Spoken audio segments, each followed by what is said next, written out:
I think you could work out a deal where the U.S. pulls out of NATO. Donald Trump said it before. Why on earth are we subsidizing the defense of rich European countries? Because we worked out this agreement when they were in ashes after World War II to prevent against the Soviet Union? Well, they're not in ashes anymore. The Soviet Union doesn't exist anymore. And there's no reason why America needs to subsidize the defense of other rich countries. So we're about to have a look at a nice little debate between Piers Morgan and Dave Smith, but Cenk Uygur, Batia Ungar-Sargon, and Dean Kane are also a part of the panel.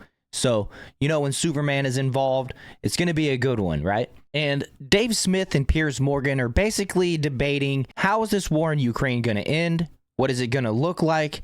And how should the United States proceed as it pertains to NATO? Should we stay in NATO? Should we exit NATO? Lots of good stuff is covered in this one. So let's have a look at Piers Morgan basically getting owned on his own show by Dave Smith. I want to just change to another war briefly. And let me start with you, Dean, on this one. This is Ukraine. Donald Trump has revealed he's had a very productive call with Vladimir Putin. He said, we talked about the strength of our respective nations and the great benefit we'll someday work together. But first, we want to stop the millions of deaths taking place in the war with Russia and Ukraine. President Putin even used my strong campaign motto of common sense. We both believe in it strongly, adding they've agreed to start negotiations immediately and that he will notify Ukrainian President Vladimir Zelensky of the conversation. And that apparently is going to happen imminently. So there's movement there. I interviewed President Zelensky last week, and it was clear that he also is prepared to sit around a negotiating table and try and resolve this. But what is your reaction to Donald Trump and his announcement about talking to Putin? He should talk to both sides. I'm all for that, 100%. But I say that with President Trump's leadership, that war in Ukraine will be over for the end of this calendar year. And I think that's what everybody wants, since what President Trump has said himself. It's like, I want to stop the killing. I want to stop people from dying. And that war, I believe, wholeheartedly will be done by the end of this year. Whatever the concessions are, I don't know, but it's going to be done, and people will stop dying, and that'll be a conflict that is we've needed to end. There's so many people who have been killed there, and I'll be celebrating when it is over, and it will be over by the end of this year. Dave Smith, you know, my concern with this is that the only way I can conceivably see this getting resolved anytime soon is that Vladimir Putin gets to keep what he's taken, as he did with Crimea. I just don't see that the Ukrainians have enough strength or enough resolve from people like the United States now to continue the battle. And so we're left with where we are on geographic lines, which means Putin really, you know, he wins, doesn't he? He takes what he's taken again. Well, I mean, I don't know. Look, I certainly get your point, and I think that we are there are constraints to reality. And, you know, look, I mean, even like me and Cenk, as we've been talking about this situation in Israel, I mean, both of us would probably agree that it certainly wasn't legitimate the way the state of Israel was formed to begin with, and there was a whole lot of ethnic cleansing that went on then. But neither of us are arguing.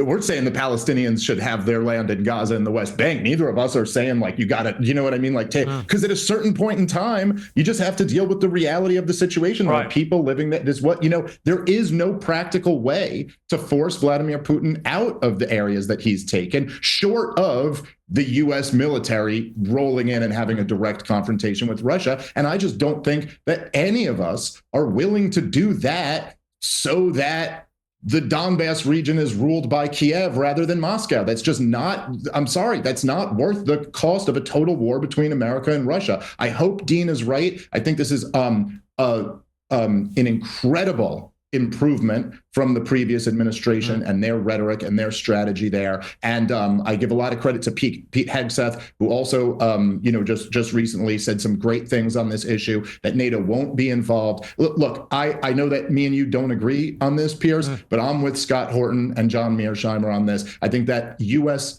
Foreign policy, and particularly NATO enlargement, color-coded revolutions, I think we did a lot to provoke this conflict. And I think that, much like Israel in the Middle East, look, America's America's got all the chips here, really, when it comes down to it. We can get Vladimir Putin to do much of what we would like him to do. I would like to see Trump follow through on one of his previous ideas that I think the only chance of actually getting all that Ukrainian territory, short of Crimea, you're not getting Crimea, but the rest of the territory, I think you could work out a deal where the U.S. pulls out of NATO.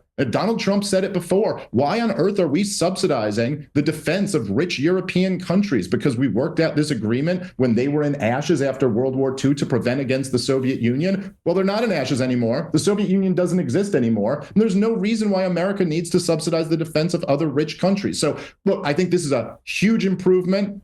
There probably is room for improvement even from there. And I don't know, I'm not quite as confident as Dean, but I really do hope that this war comes to an end and the killing. Yeah, I mean, look, the reason we disagree is... So before Piers responds, I want to ask you guys, what are your thoughts on the U.S. pulling out of NATO? Are you for it or are you against it? Let me know in the comments. Also, if you like this type of content, make sure to hit that like button and ring the notification bell. It really helps me out. The reason we disagree is I wouldn't trust Putin as far as I could throw him, and I think he deeply regrets that the Soviet Union ever got broken up, and he would love to get it all restored. He sees himself as a modern-day czar, is my opinion. But Piers, he couldn't even take Kiev. So what do you think? He's rolling on Poland? Sure, but he'll next? end up with I trust him. Okay, but he'll end up with a third of Ukraine to go with Crimea. Right, and I just wouldn't trust him. I think that he will try and come again for more of Ukraine, and we'll see. History will prove one of us right about this. I just don't trust him, and think he is a ruthless Russian dictator. And I think he's used the excuse of NATO encroachment, when in fact the reason NATO had to be encroached was precisely because of what he's done in Ukraine. So it depends who you really want to believe most here. Batsy, let me bring you in. I mean, it seems to me, whatever people think of this, Donald Trump, once again, as he's shown since he became president again, he's steamed in here, utterly determined to get this resolved very quickly. And he is indisputably a man of peace. He does not believe in war.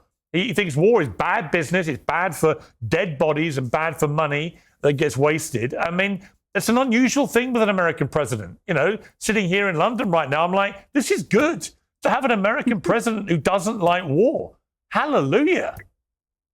Exactly. And first of all, utterly delicious for once to be on the same side as Dave of an argument. I think the United States should immediately withdraw from NATO. I just want to push back on one thing you said, Piers. Sorry, on that. Wait a minute. That would be a catastrophe. And I'll tell you why. Russia has 6,000 nuclear weapons. America has a few less. America with Europe has a little bit more than Russia. That's why NATO has to stay intact. You have to have a strong.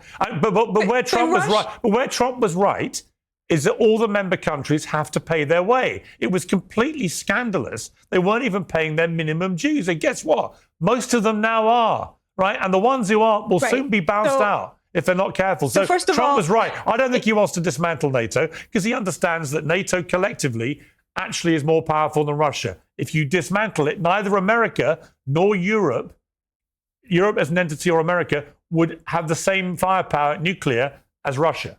That's why it has to stay together. So first of all, that acknowledgement was bought in blood, right? Donald Trump was mercilessly booed and mocked for suggesting that for 10 years, but by many, many, many people. So first of all, acknowledging that acknowledgement was hard-won, and I'm glad to have it. And he's right now.